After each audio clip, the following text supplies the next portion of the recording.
siempre estuvo en mi ADN dos cosas que son propias de nuestra actividad. Mi mamá dice que cuando yo era chiquito y me llevaba al teatro, en vez de mirar lo que estaba pasando en el escenario, decía, mamá, ¿cómo cuelgan esa luz ahí arriba? ¿Por qué sale agua de la pared? O ese tipo de cosas que eran más preguntas de un productor que de un chico. Después, por distintos caminos de la vida, y creo que si tengo que tomar un común denominador que estuvo presente en cada una de esas etapas o un motor de todo eso, hubo dos cosas. La curiosidad, desde chico, como decía, y la insatisfacción constante. Digamos, la combinación de la curiosidad y la insatisfacción constante ha sido un driver en cada una de las distintas etapas de mi vida. Empecé en el mundo del marketing, ayer la conté resumida, así que espero que me salga de nuevo porque me salió redondita ayer la historia. Yo empecé en el mundo del marketing de casualidad. El padre de un amigo, cuando yo tenía 17 años, él era un directivo de una empresa que se llamaba Warner Lambert, que hacían chiclets Adams y caramelos Halls. Y yo era gastronómico, era mozo, a los 17 años era mozo en el Hotel Alvear, porque también hay otra característica que siempre me gustó, que era la del servicio.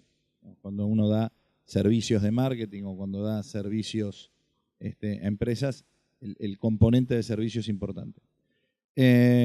Y mi vinculación con dar un servicio tenía que ver con la gastronomía, con ser un mozo. Y me ofreció ir a Pinamar a hacer las promociones de Chiclets Adams en ese momento.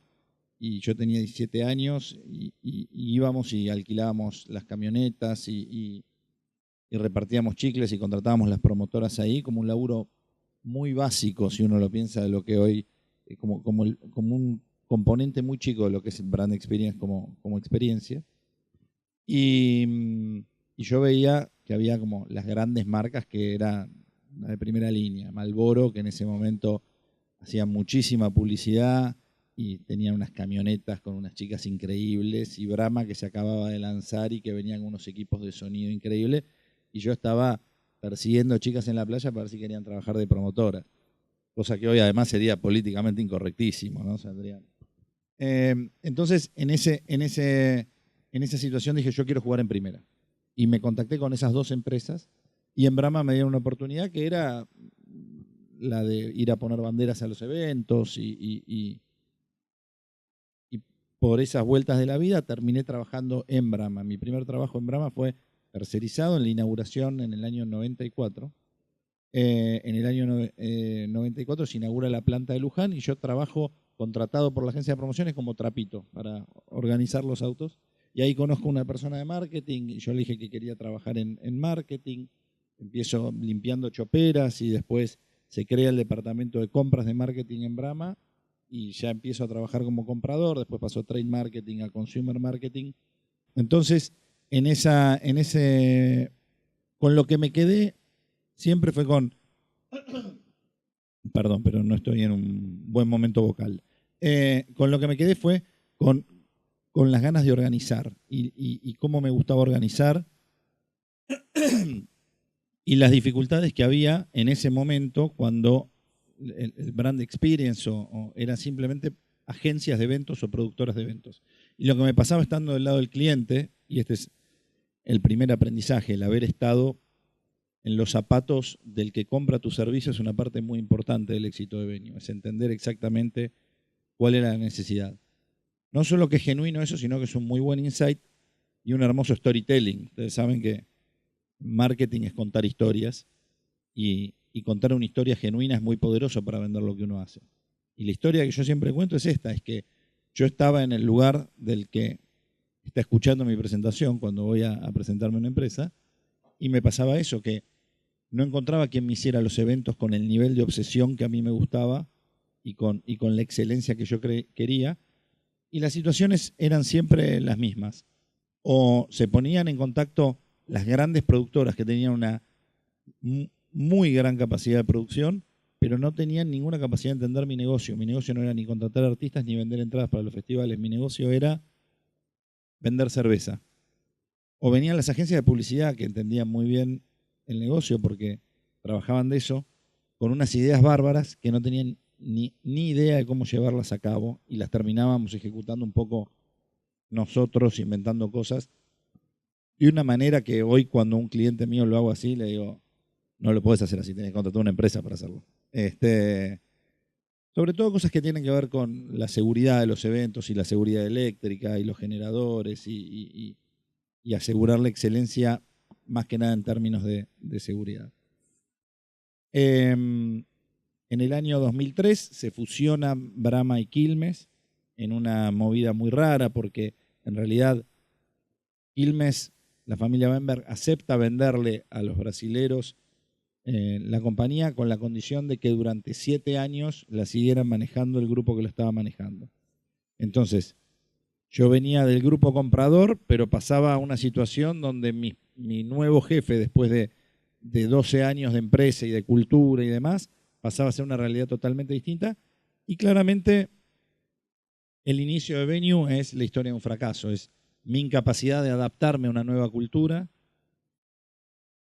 mi cansancio por ahí a esa altura de tener que seguir remando dentro de una corporación después de 2 años, cuando ya tenía 29 años, cuando ya tenía algunos compañeros que habían sido nombrados gerentes, cuando ya empezaban a surgir oportunidades de viajar al interior. Y un día, en una discusión con el que era en ese momento el número 1 de marketing de Quilmes, nos transamos en una discusión muy estúpida porque él decía que yo no podía definir cuántas remeras había que comprar para Quilmes Rock.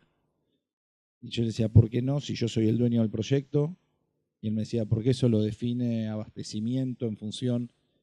Y me choqué de frente con toda la burocracia que tenía una empresa muy antigua y muy ministerial en ese momento, con oficinas separadas, donde había que ir de traje a trabajar, algo que yo venía de 12 años de tener otra cosa como alimento, entonces no podía.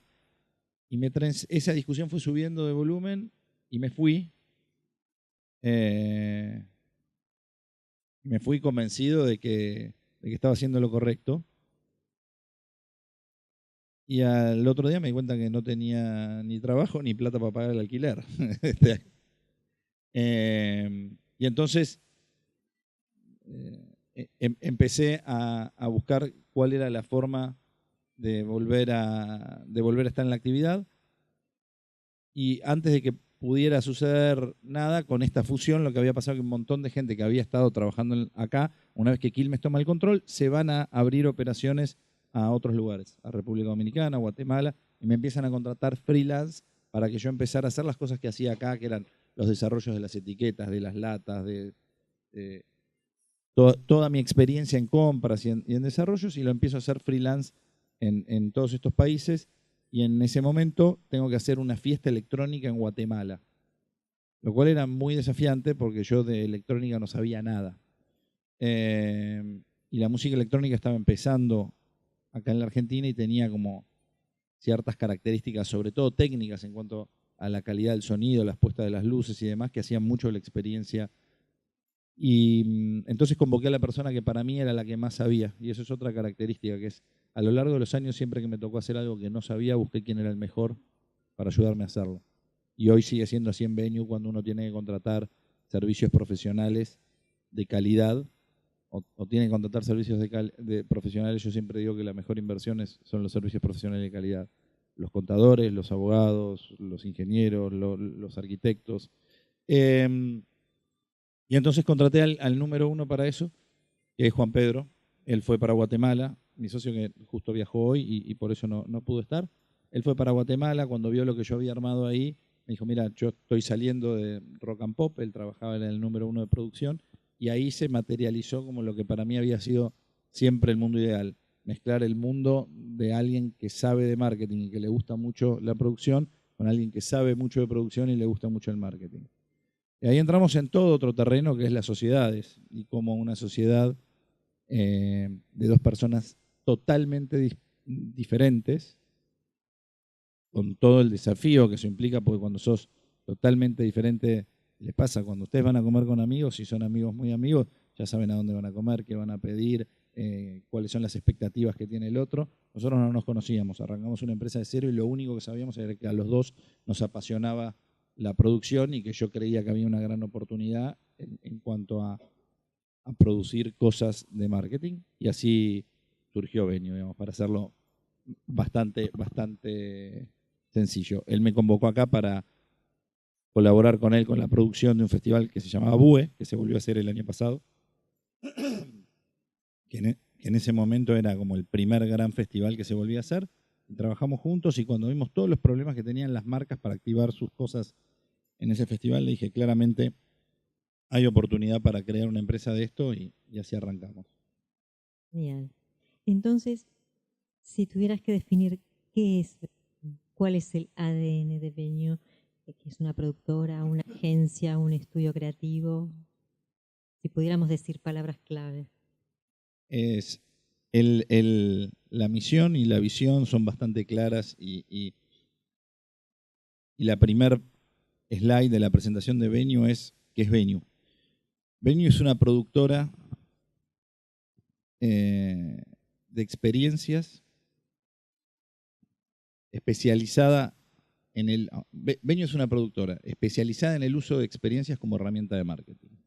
Crea, conceptualiza, realiza, implementa proyectos llave en mano de event marketing parados sobre dos patas fundamentales: la capacidad creativa y la excelencia en ejecución. Por esto que contaba al principio, que es fácil conseguir buenas ideas y es fácil conseguir gente que ejecute muy bien, pero lo que no es fácil conseguir son las dos cosas de la mano. Ir a presentar una idea que sea realizable. Como nos decía una vez un gerente global de Adidas, o sea, me gusta trabajar con Venue porque tiene la distancia más corta entre el PowerPoint y la realidad. Y eso es algo que los clientes también valoran mucho. Habiendo venido al lado de una multinacional, cuando tenés que estar del otro lado, agrega mucho valor. Básicamente es una productora de experiencias. Analizando un poco el recorrido de Viño, ustedes hacen mucho hincapié en la innovación, ¿sí? En esto de redefinir el campo de lo posible. Contanos un poquito cómo es ese proceso de trabajo desde que ustedes piensan o crean o conceptualizan y hay que bajarlo a la viabilidad, a la realidad, a la ejecución. ¿Cómo sucede esto? ¿Qué partes del equipo intervienen? Porque se me hace que no es nada fácil, ¿no? Ideas creativas hay muchas, el problema es cómo se ejecuta. Sí, es un gran desafío, y una de las cosas que hemos aprendido hace tiempo es involucrar lo antes posible a la mayor cantidad de gente del equipo que después va a tener a su cargo ese proyecto. Desde el punto de vista económico es desafiante, porque este es un esquema one winner take all. Vos presentás en una licitación, se presentan 3 o 4 productoras o 4 agencias, invertís mucho en renders, en ideas, y después, si no ganaste, todo ese dinero que invertiste es imposible de recuperar porque era para esa idea. Entonces hay que ir administrando, hay que tratar de entender cuáles son las posibilidades reales que uno tiene de que esa idea se lleve a cabo y cuán ganadora es esa idea. En función de toda nuestra experiencia en clientes, el lunes se nos ocurrió una idea para McDonald's para el Mundial, charlando con la gente de McDonald's. Che, ¿y qué van a hacer para el Mundial? Y vamos a hacer esto. ¿Y si hacemos?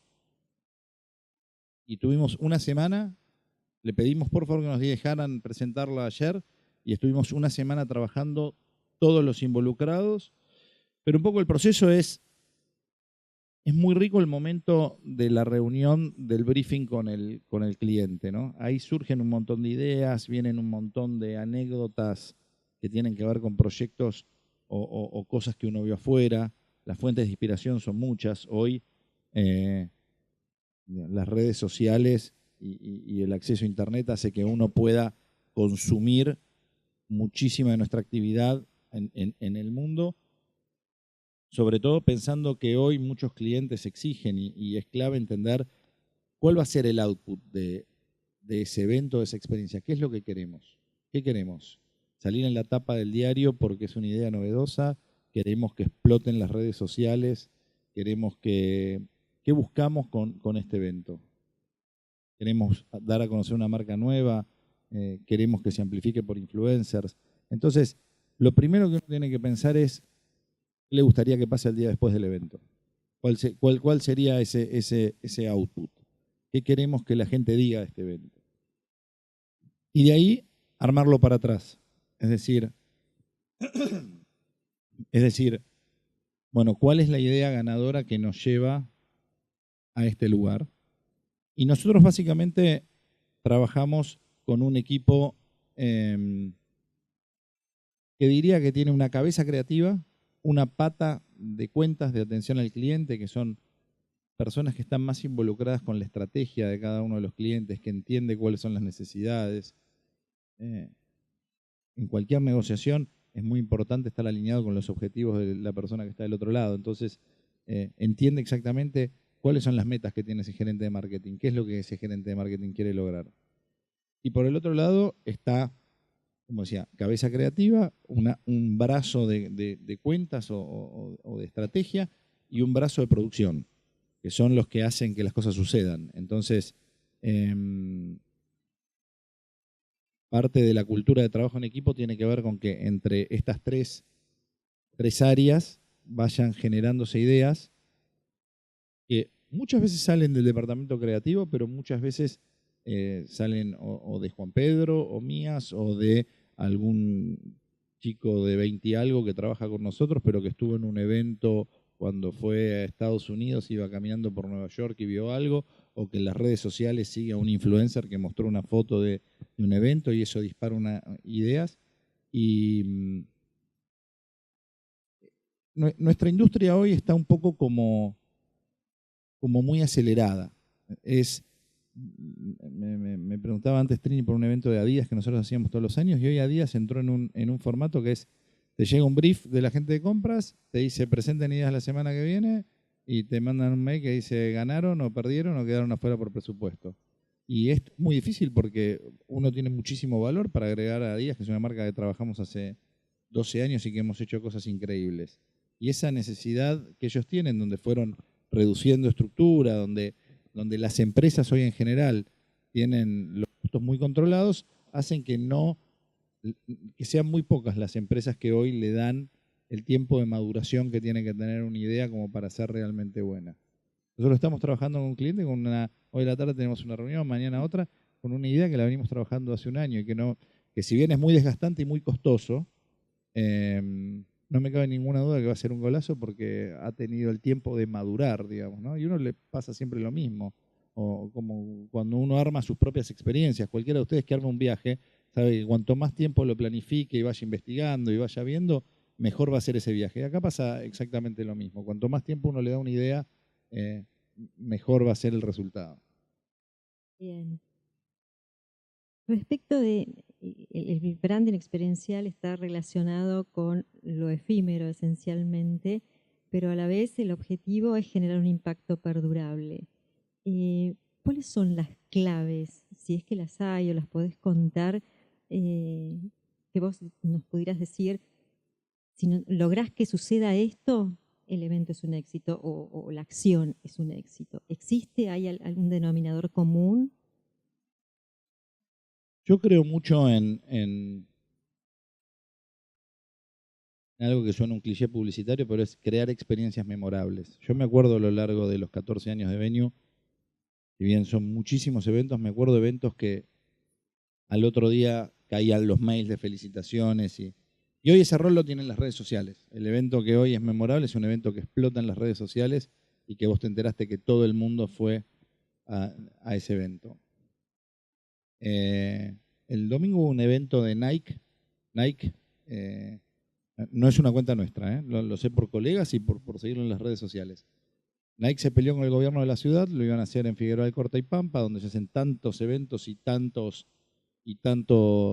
carreras y tantas maratones, y a último momento se peleó con el gobierno de la ciudad y no le dieron el permiso. Entonces lo tuvieron que hacer en un lugar cerrado, y el único lugar cerrado que encontraron era Palacio Alsina, el domingo a la tarde, es un boliche, y pusieron cintas de correr por todo Palacio Alsina y cerró damas gratis. La verdad que si uno lo piensa, es un evento loquísimo. Y si yo fuera el director de marketing, o no quiero decir si yo fuera el director de marketing, pero digamos, el 99% de los directores de marketing probablemente si vos le decís, mira, la gente sale a correr, corre por Puerto Madero y termina toda dentro de un boliche con damas gratis tocando, corriendo arriba de una cinta, y te van a decir, y la verdad que está medio loco, no es un evento, no es una maratón común. Y fue un éxito total. El domingo de la noche, todos los influencers de Buenos Aires lo ponían en las redes sociales. Como hablábamos antes fuera de cámara, el problema de los eventos hechos para Instagram es que hoy son tremendamente efímeros. Porque ya ni siquiera queda la foto. Con el hecho de que el story dura 24 horas, es muy difícil hacer un story que sea memorable. Entonces, yo decía, yo les puedo contar con mi corazón abierto mi experiencia de los 14 años pasados, pero no tengo ni idea cómo sigue esto. O sea, cómo sigue es un poco de olfato que por suerte no me falta, y de ir entendiendo para dónde van las tendencias y los mercados. Yo creo que un evento memorable es un evento. Hoy nos pasa que el primer evento que hicimos para Díaz hace 12 años fue en el mercado de San Telmo. Negociamos con los 70 puesteros del mercado y colgamos zapatillas en la carnicería, hicimos el desfile en el medio del... Un montón de cosas que hoy en Buenos Aires ya no se pueden hacer por cuestiones de habilitaciones municipales. Buenos Aires tiene una historia muy trágica en términos de Cromañón y de Time Warp, que hace que hoy hacer un evento fuera de la caja en Buenos Aires es muy difícil. Por eso Nike lo logra cuando lo hace paradójicamente dentro de la caja, en un boliche. Pero sin embargo, ese evento hoy es, ustedes son los que hicieron el evento de Adidas en el mercado, o ustedes son los que hicieron el bar móvil, porque son ideas que trascienden ese momento y esa necesidad puntual de la marca. Y que como toda idea, ¿no? Como una idea de un emprendimiento, como una idea de un evento, como una idea de cualquier cosa, es una idea que cuando uno la tiene materializada y realizada, dice, ¿cómo no se me ocurrió antes? Te voy a preguntar un poco, llevar esto a un caso en particular, de los que podemos ver en la página, el de Latitud 33, el viewpoint, que nos llamó la atención por esto de la construcción, ¿no? De un espacio en el lugar en el que se construyó. ¿Qué pasa con el cliente cuando uno le plantea esa propuesta y cómo se ejecuta después? Porque allí intervienen múltiples cuestiones y complejas, ¿no? De seguridad, de ingeniería, etcétera. ¿Cómo fue eso? ¿Cómo te resultó el evento? Si te resultó exitoso. Es muy buena la pregunta. Fue un evento memorable, es un evento que hoy sigue, sobre todo porque fue un evento que uno hoy cuando lo dice, yo no puedo creer que esto existió en Argentina. Y tiene varias, perdón, tiene varios componentes. Primero, como toda idea trascendental, uno la tiene que encarar con cierto nivel de inconsciencia. Porque si uno empieza a pensar realmente que esa caja de cristal subió por un ascensor, porque no había cómo subirla al helipuerto, y tiene que ver con pensar totalmente de la caja, y tiene que ver, por eso te digo, con varios factores. El primero es un cliente que tiene la capacidad de ver una idea más allá de lo que está en una presentación. Y esta cosa de inconsciencia, yo tengo una cosa de inconsciencia que me acuerdo, siempre lo cuento con el bar móvil de Alemania, ¿no? Que cuando hicimos el primer bar móvil de Quilmes, un proyecto que, para repasarlo brevemente, es un bar itinerante que se ponía lo más cerca posible del estadio y era el punto de encuentro oficial de la hinchada argentina en el Mundial. Me acuerdo hablando con este director de Quilmes con el que me había peleado y me había ido 3 años después cuando nos amigamos. Y yo ya era un proveedor porque ya venía de trabajar en otros mercados. Y el tipo me decía, ¿pero vos te parece que eso es posible? Y digo, esto es muy sencillo. Viajás a Alemania, encontrás un lugar, alquilás un micro, lo ponés. Y yo estaba explicando como sencillo algo que claramente no era sencillo, pero ese nivel de inconsciencia fue lo que dijo, mirá, no sé, me tomo un avión mañana, voy a Alemania y cuando vuelvo te cuento. Y las ganas y la inconsciencia y la curiosidad y la insatisfacción te llevan a que eso se plasme. En este caso de Latitud pasó lo mismo. Era algo, Latitud Si había... querés, perdón, Matías, revisamos dónde se hizo, dónde se instaló. Esto era en el helipuerto del edificio República, es el edificio ese semicurvo que está frente a Puerto Madero, que tenía un cartel de Telefónica, ahora tiene un cartel de un banco corporativo que es BSC. Y Latitud venía trabajando con otra agencia ideas de hacer cenas en lugares raros. Habían traído una licencia de afuera que se llama Dinner in the Sky, que es una grúa que cuelga una mesa, y fue, bueno, el año que viene, ¿qué hacemos? Y ahí el disparador de esa idea fue algo que toda idea realmente innovadora tiene que tener, que es algo que es money can't buy, algo que el dinero no puede comprar. Es una experiencia que una marca puede hacer vivir a una persona solo porque es esa marca. Y ahí se genera esa intención de participar. Esto uno lo ve en los festivales. Es muy fácil convocar celebrities a un VIP cuando toca Coldplay. ¿Quién no quiere ir a ver Coldplay gratis?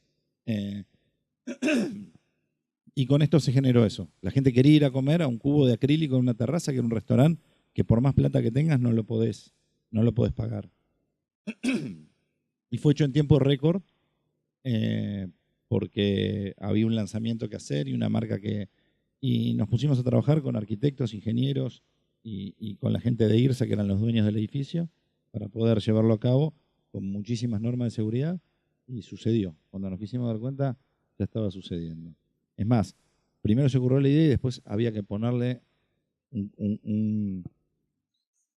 un concepto alrededor, que era esto de despegar o algo. En ese momento eran los sunsets, después lo tomó Corona el concepto, pero en ese momento era buenísimo. Te invitábamos a tomar una copa a las 7 de la tarde en la terraza de un edificio que pasaste 1000 veces y que no sabías que le habían construido un cubo ahí con la mejor comida de Buenos Aires. Después esto es algo que fue una tendencia, que son los restaurantes pop-up.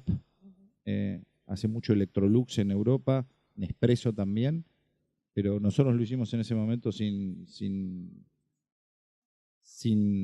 entender un poco lo que estábamos haciendo. ¿Cómo es la búsqueda de talentos? ¿Cómo reclutan talentos? Entiendo que el talento, el equipo debe ser fundamental en lo que ustedes hacen. El equipo es todo. Ayer tuvimos una charla de esto. Cuando uno vende un servicio, todo lo que tiene gente, todo lo que vende gente. Entonces, tenés que tener la mejor gente, tenés que poder sentir que tenés la mejor gente.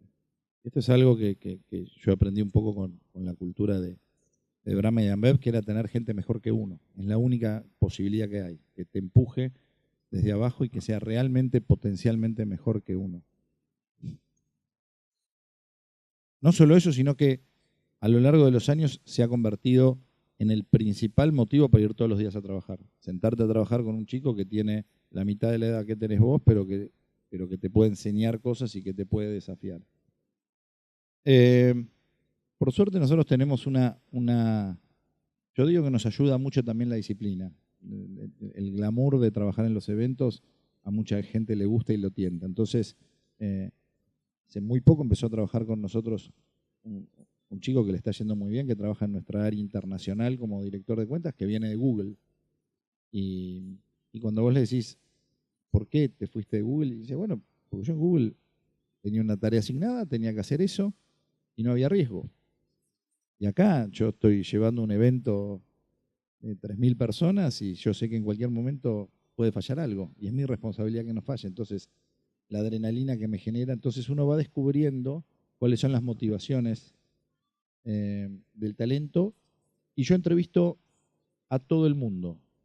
Todo currículum que tenga algún componente que me llame la atención, lo entrevisto.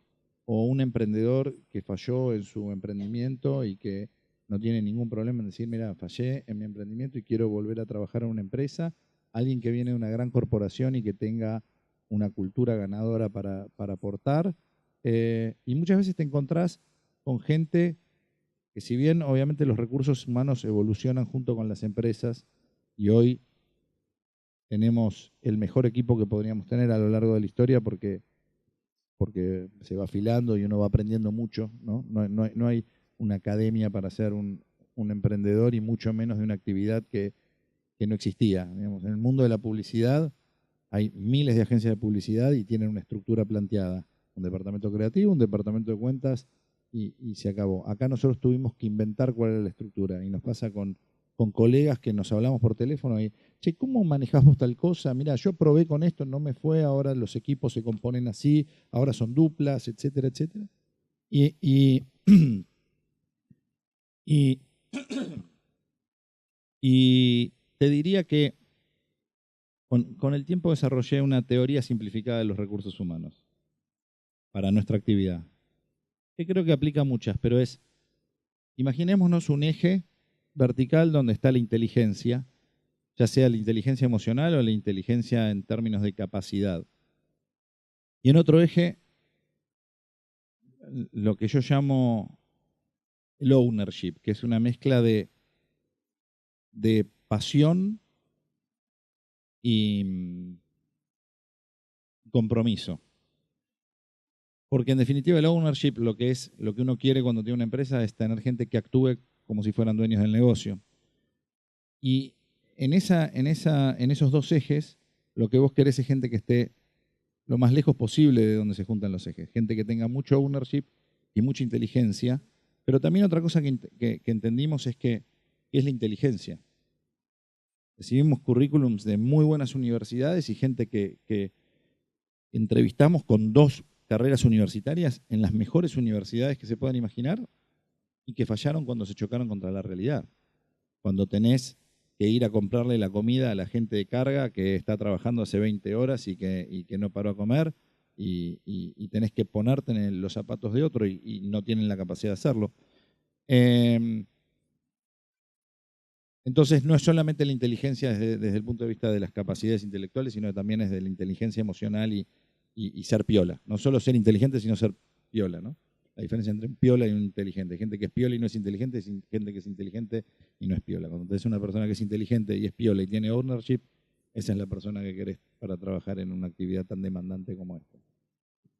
Casi que la empatía sería un factor crítico, ¿no? en el equipo. Es clave. Digamos, si vos lo pensás, la semana pasada hicimos una convención muy grande de Shell, no sé si la vieron en las redes sociales, y estás hablando con el presidente de Shell y enseguida estás hablando con gente que hace 20 horas que está trabajando porque la rural estaba ocupada y tuvimos un armado de 24 horas seguidas. Entonces, ponerte en el lugar de cada una de las 2 personas es clave para esto, ¿no? ¿Qué necesita el presidente de Shell? ¿Qué tiene que transmitir a los dueños de las 600 estaciones de servicio que tiene ahí? ¿Y qué necesita para poder hacer un trabajo fuera de la curva, digamos, excelente, la persona que hace 20 horas que está trabajando? ¿Qué sucede cuando vos detectás que el cliente, el presidente de una compañía, el gerente de marketing que viene a pedir los servicios, tiene un aspecto personal, un ego que satisfacer para su carrera profesional y por otro lado están los intereses de la marca, que en definitiva ahí debe haber como una compulsa interna, ¿no? ¿A quién satisfago? ¿A la marca o a quién me va a contratar? Ahí entra nuevamente la empatía. A medida que uno va conociendo a los clientes, va entendiendo cuáles son las necesidades y vuelvo al punto de cuando uno vende cualquier cosa, en cualquier tipo de negociación, alinearte a los objetivos del otro es clave, ¿no? Pasa ahora con un cliente nuevo que ayer nos acaban de confirmar, que es una directora de recursos humanos, que nosotros la conocíamos de otra empresa grande, y me empieza a contar el evento que tiene en la cabeza, y yo le digo, ¿pero es el evento que querés vos o que necesita la compañía? No es el que quiero yo, le digo, ¿y no te parece que mejor desdoblarlo en este primer evento, hacer algo con un poco más de bajo perfil? Porque si no se viene haciendo en ninguna convención, de repente hacer una convención tan despampanante, ¿no vas a chocar vos contra el CEO que dice bajemos el perfil? Sí, tenés razón. Y un poco también te pasa, no sé, me ha pasado a clientes que un caso puntual que fue en la fiesta de fin de año del grupo Pérez Compán, que nunca habían hecho fiesta de fin de año y nos llamaron en abril del año pasado, una fiesta para 3.000 personas. donde Luis Pérez Companca asumía el liderazgo del grupo y tenía que hablarle a las 3.000 personas. Pero es muy tímido y no le gusta hablar. Entonces, ¿cómo haces para que esa persona transmita los valores que tiene que transmitir ante sus 3.000 empleados y no le gusta hablar? Bueno, pensamos varias cosas. Pensamos entrevistarlo en video y que grabar en video y que él después pudiera ver la edición, entonces que se quedara más tranquilo.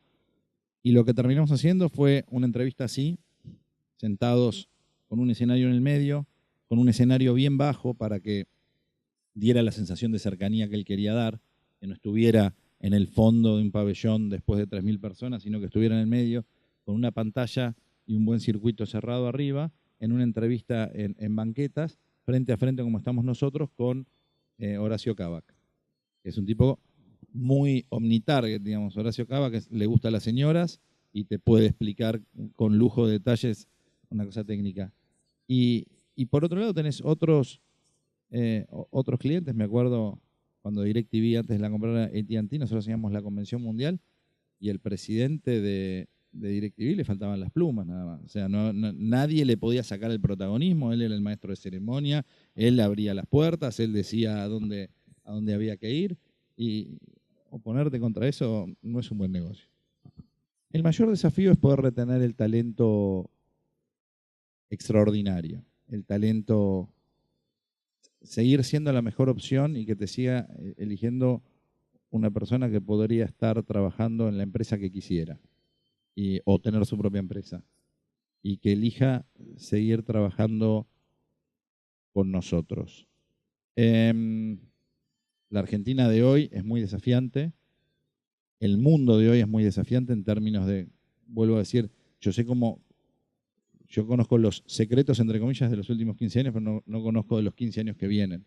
Entonces también el desafío es ir leyendo con la suficiente velocidad los cambios que está teniendo el mundo, la industria. Los eventos seguirán siendo eventos. Si uno se mete en YouTube, va a haber eventos del lanzamiento del Ford Fairlane del año 60 en el Club Hípico Argentino. Y los eventos, de nuevo, seguirán siendo eventos. El tema es el contexto, es el por qué, el para qué, el cómo.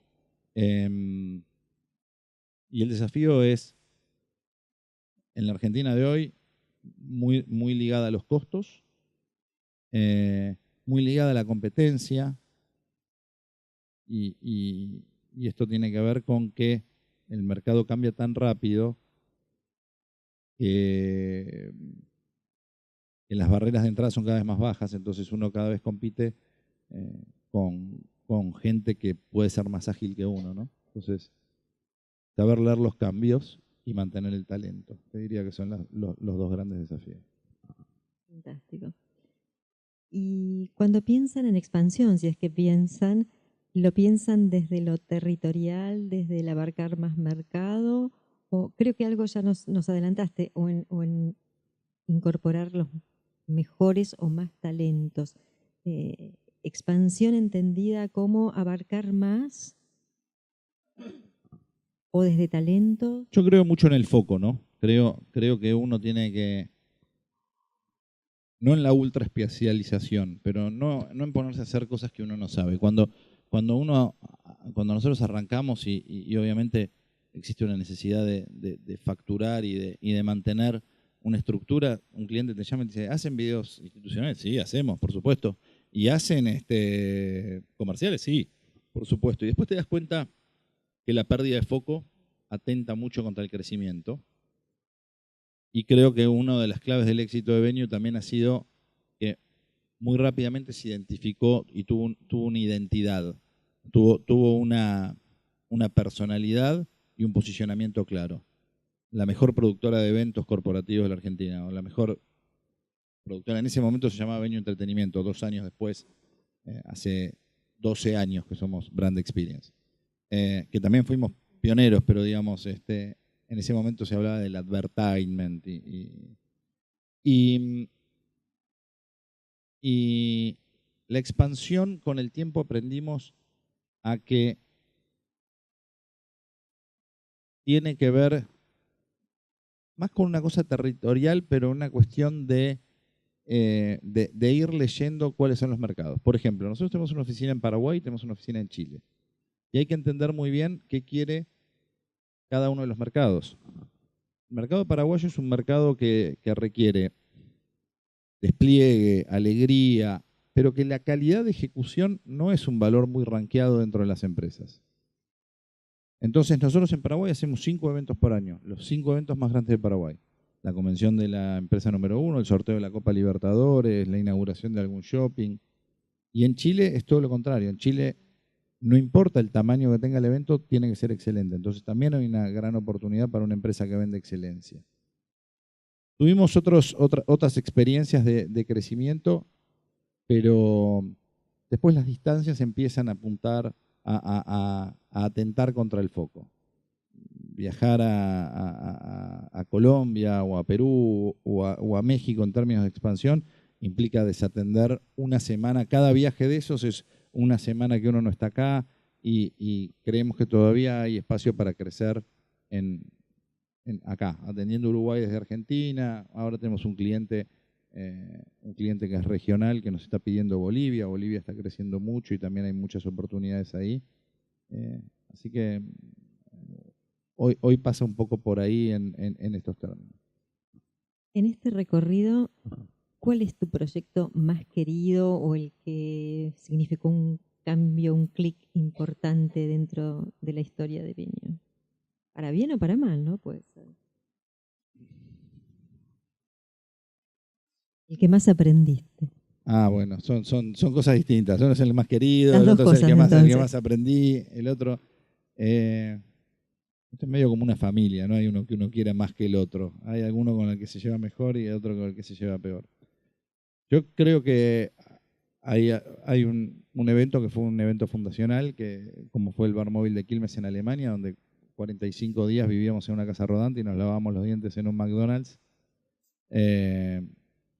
porque estábamos haciendo algo que era realmente disruptivo y la sensación, lo fácil que era producir en Alemania y la cultura cervecera de Alemania, en que en cualquier esquina podías poner esa casa rodante y convertirla en un bar móvil, fue de muchísimo aprendizaje. Claramente fue de muchísimo estrés y de muchísimos nervios. Me acuerdo de estar negociando el contrato final con la gente de Quilmes y yo estar en la mesa siendo totalmente consciente de cómo me temblaban las piernas. Entonces, después cuando lo contaba un amigo me decía, pero entonces le estabas pasando mal. Y digo, lo que pasa es que si no te tiemblan las piernas no hay aprendizaje, ¿eh? Uno aprende cuando hace algo que realmente le hace temblar las piernas. Ese fue el proyecto. Fue un proyecto que fue un punto de inflexión. Claramente definió la escala de los proyectos en los cuales nosotros somos más especialistas. Después se me vienen varios proyectos. Cortar la avenida 9 de Julio para poner un auto de Fórmula 1, eso fue a los 6 meses de que Macri había asumido como jefe de gobierno del gobierno de la ciudad, o sea, hace unos 10 años. Y teníamos el contacto con Francisco Cabrera, que hoy es ministro de Producción y en ese momento era ministro de Producción de la ciudad. Y él me dijo, vamos a hacerlo, yo lo quiero hacer. Lo que no tengo idea es cómo. Entonces empezamos hubo una recorrida para que te des una idea, había cosas que podían estar apoyadas en la vereda y no en la calle, porque la vereda es una jurisdicción y la calle es otra. Entonces aprendimos muchísimo del manejo del espacio público y por eso también hoy el manejo del espacio público es una de las características. Como hicimos eso, después hicimos el Dakar, por eso hicimos toda la largada del Dakar, como hicimos eso, después hicimos otros eventos para Red Bull. Y por último, un proyecto del cual no estoy muy contento con el resultado porque creo que el cliente no lo capitalizó como correspondía y entonces lamentablemente muchos proyectos terminan siendo lo que terminó siendo para el cliente, pero que yo lo disfruté muchísimo desde el punto de vista personal y profesional fue el Quilmes Camp, porque soy un amante de la Patagonia y un amante de la aventura y un amante del outdoor, entonces vivir 45 días en un evento permanente era una experiencia increíble con el desafío de estar en un lugar que no tenía ni señal de celular ni señal de internet y tener que dotar un parque nacional de eso, en un parque nacional con los permisos y las responsabilidades que eso implica, y que creo que fue una experiencia increíble para toda la gente que fue. fue realmente muy, muy lindo y muy desafiante, porque fue un evento que duró 45 días seguidos. Nosotros estamos acostumbrados a que damos puerta, cerramos puerta y desarmamos. O sea, armamos, damos puerta, cerramos puerta y desarmamos.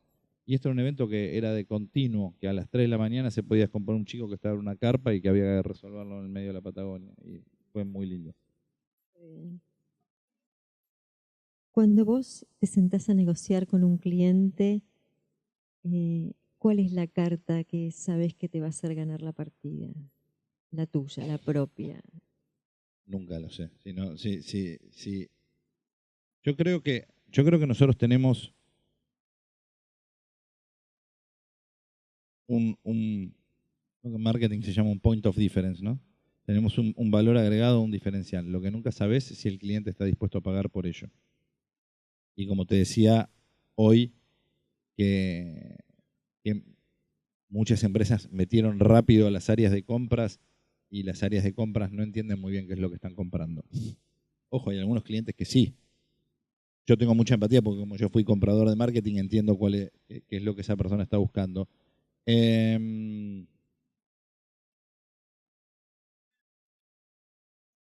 No tengo una respuesta clara para eso. No creo que haya una carta. Me parece que la carta es saber leer cuáles son las necesidades del cliente y tener la capacidad de adaptarte, ya sea en forma, en qué quiere una nueva directora de recursos humanos mostrar puertas adentro, qué necesita el de compras desde el punto de vista presupuestario y cómo hacer para alinearte a los objetivos que tiene el cliente, encontrar ese punto exacto donde tus objetivos y los del cliente se alinean. Fantástico.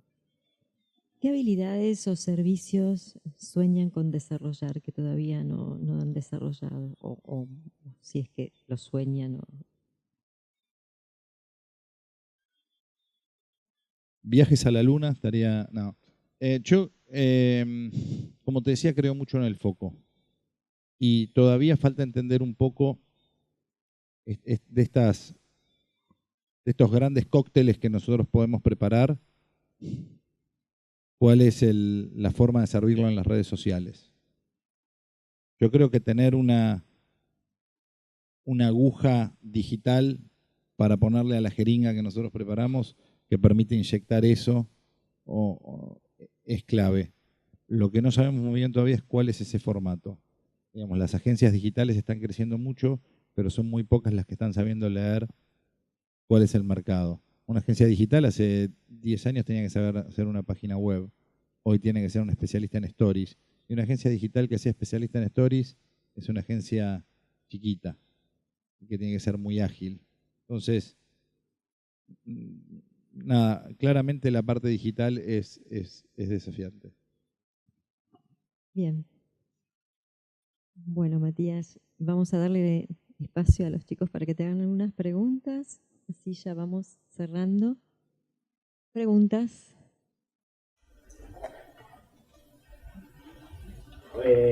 Hola, bueno, hablando de lo digital, como que hoy los eventos compiten contra Netflix, puede ser. Y ustedes están en lo corporativo y quería saber si pensaban quizás meterse en los eventos también de otros espectáculos, porque bueno, los como así, no sé, recitales o masivos tienen grandes problemas de calidad y ustedes con ese posicionamiento, ¿no podrían abarcar ese espacio? Ese negocio es un negocio bastante complejo. Nosotros hemos hecho muchos servicios de producción tercerizada en nuestro inicio porque el origen de mi socio es ese, es ser director de producción de grandes festivales.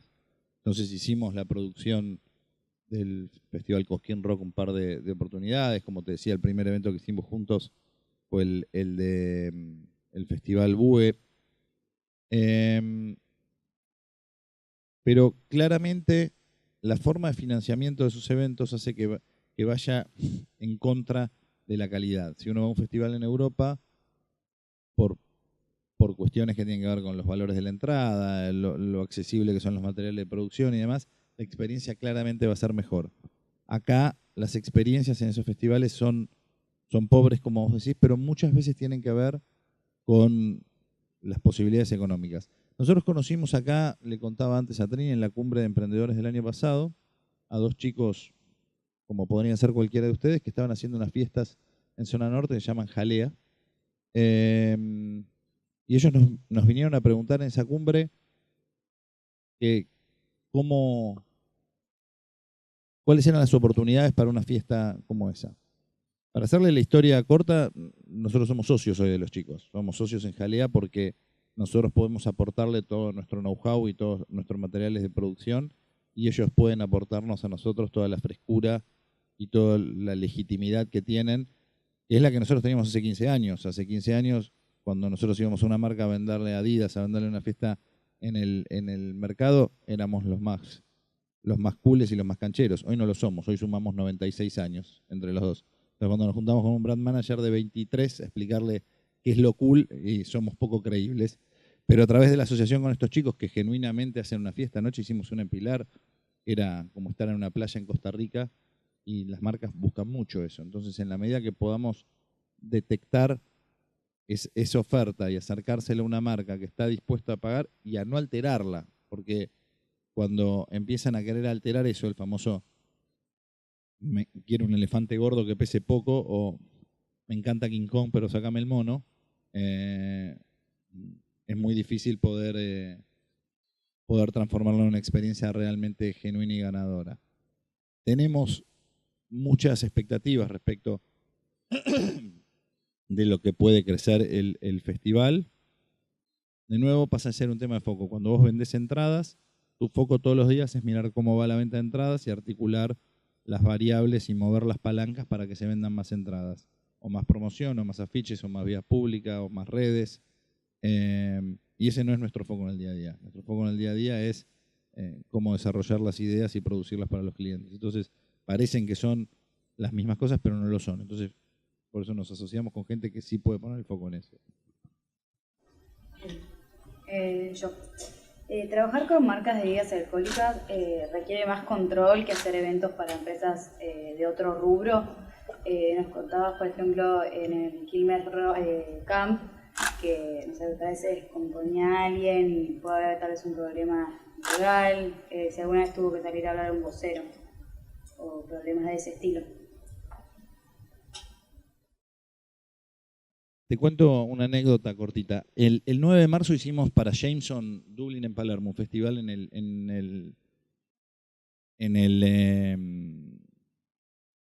el campo de polo. Ese festival el año pasado se suspendió con 7.000 personas en la puerta porque el gobierno de la ciudad no lo habilitó.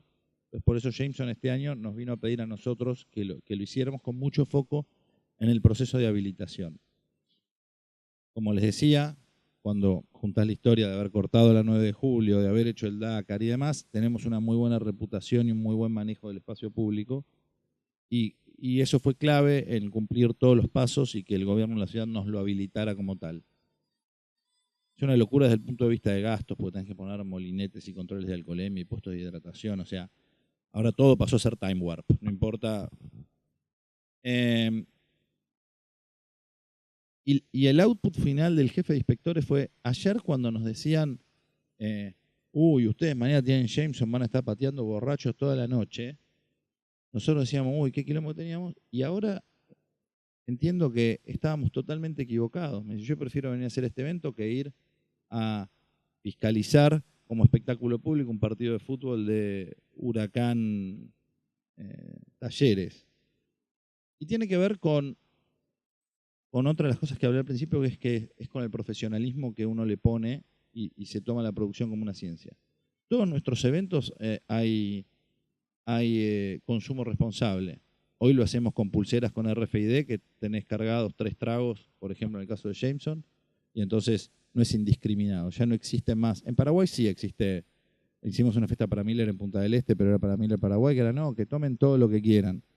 Y la verdad que no está bueno eso, no está bueno ni la foto final, ni el video, ni la gente vomitando en el medio del evento, no hay nada bueno asociado a eso. Entonces, y hoy las marcas tienen mucho foco en el consumo responsable. Entonces, hacer eventos donde el consumo responsable sea una parte importante, forma parte de eso. Yo vengo del mundo de la cerveza, con lo cual estar entre borrachos ha sido como desde el primer evento que hice, te diría. Pero hoy hay mucha más conciencia de eso y mucho más cuidado de lo que había antes incluso. Hoy es mucho más fácil controlar eso y es mucho más fácil concientizar una marca de eso. Yo me acuerdo, contaba que había ido a ver a la gente de Brahma cuando quise empezar a trabajar y había ido a ver a la gente de Marlboro. Y yo en ese momento fumaba 3 atados de cigarrillo por día. Y me acuerdo de la reacción del gerente de marketing de Marlboro, que me dijo, sería buenísimo, porque como fumás 3 atados, estaría buenísimo tenerte acá. Vos pensás esa situación hoy, 20 años después, ¿no? Y esto es lo mismo, con el alcohol es lo mismo. Mirá, yo soy re borracho. Uy, buenísimo.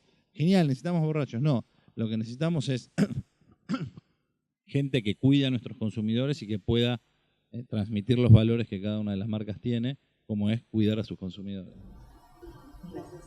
Gracias. ¿Otra? Hola, ¿qué tal, señora? A mí me gustaría saber, Matías,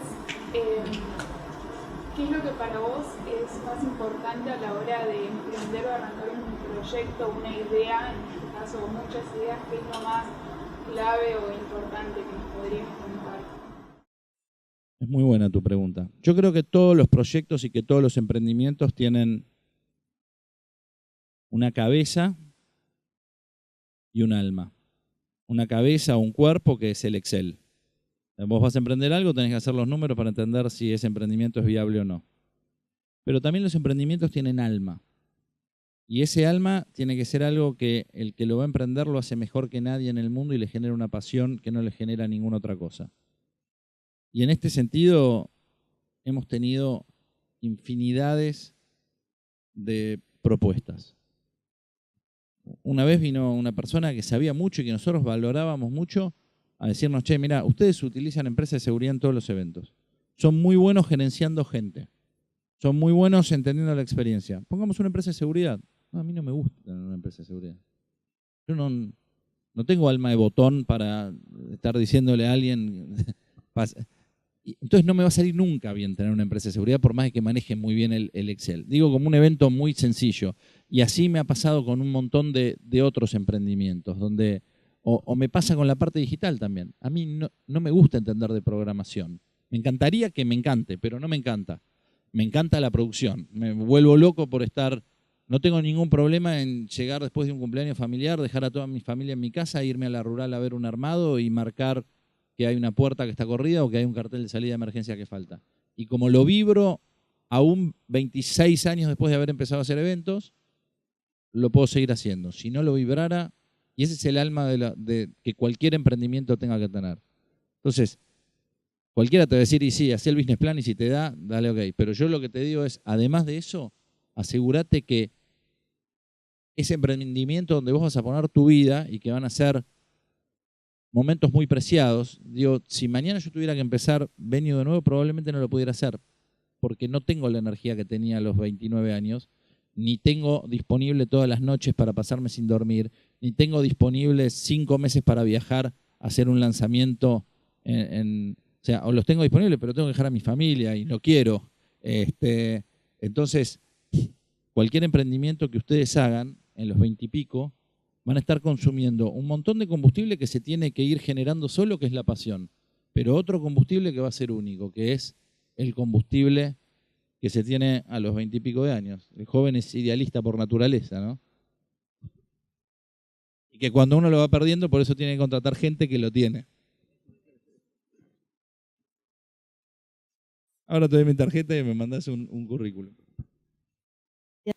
Mil gracias, un placer haberte escuchado. Para nosotros es súper provechoso tenerte acá. Mil gracias nuevamente. De nada, muchas gracias. Me encantaron las preguntas. A su disposición para lo que necesiten. Yo digo que el emprendedorismo es mi religión, así que cuando quieran, yo estoy encantado de confesarlos, darles misa o lo que sea necesario. Muchas gracias.